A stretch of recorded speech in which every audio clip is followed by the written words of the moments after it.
Welcome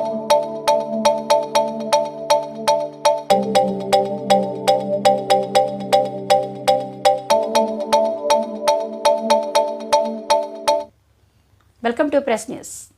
చర్చలకు రమ్మని పిలిచి బెదిరించిన ప్రెస్ క్లబ్ సభ్యులపై చర్య తీసుకోవాలని పోలీసులకు డీజీఎఫ్ ఆధ్వర్యంలో ఫిర్యాదు.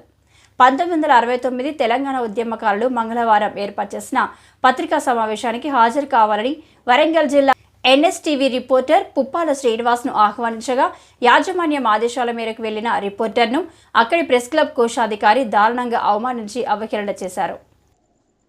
బుధవారం రోజు వరంగల్ ప్రెస్ క్లబ్ కోశాధికారి కొంతమంది సభ్యులు ఎన్ఎస్టీవీ రిపోర్టర్ పుప్పాల శ్రీనివాస్ని చర్చలకు రమ్మని ఫోన్ చేసి పిలిచి నానా హంగామా చేసి నకిలీ జర్నలిస్ట్ అంటూ గేటుకు తాళం వేసి భయభ్రాంతులకు గురిచేసి పైశాచిక ఆనందాన్ని పొందారు.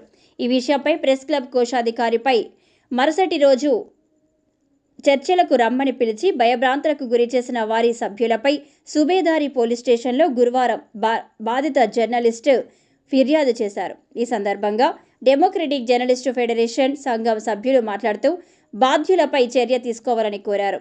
ఉమ్మడి వరంగల్ జిల్లా ప్రెస్ క్లబ్పై అన్ని సంఘాలకు హక్కు ఉంటుందని, దీనిపై న్యాయ పోరాటానికి సిద్ధమవుతామని తెలిపారు. ఇక మీదట నకిలీ జర్నలిస్టులని తప్పుడు ప్రచారాలు చేసేవారిపై తగిన గుణపాఠం చెబుతామన్నారు.